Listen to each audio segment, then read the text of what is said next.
हजारों साल से प्रेम की बातें तो हो रही हैं, पर सवाल है, क्या इसे कभी अनुभव भी किया गया है? तर्क ये है कि प्रेम गीतों और प्रार्थनाओं में तो खूब है, पर असल जिंदगी से गायब है।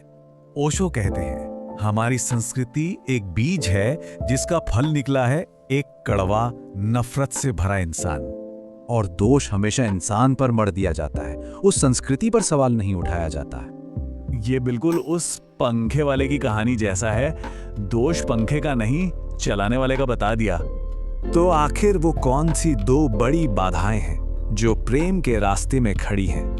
पहली और सबसे बड़ी बाधा काम ऊर्जा का दमन, उसे गलत ठहराना।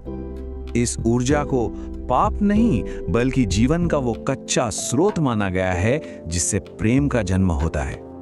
जैसे कोयला सही प्रक्रिया से हीरा बनता है, ठीक वैसे ही काम ऊर्जा प्रेम में बदल सकती है।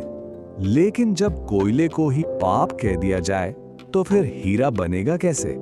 इस दमन से काम ऊर्जा खत्म नहीं होती, बल्कि एक मानसिक जुनून बन जाती है।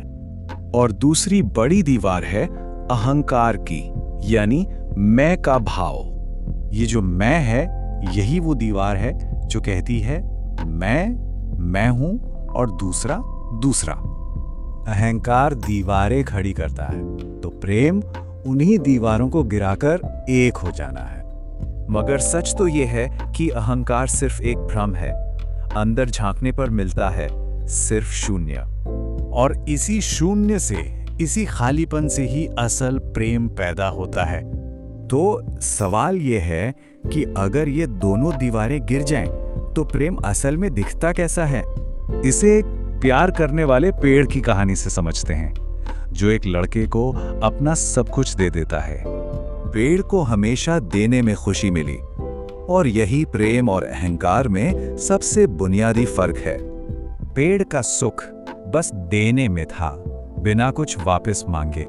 मतलब प्रेम कोई सौदा नहीं है, ये तो बस बिना शर्त देते जाने का भाव है। तो आखिरी सवाल ये है, क्या होगा अगर प्रेम को पाने की नहीं, देने की क्षमता की तरह देखा जाए?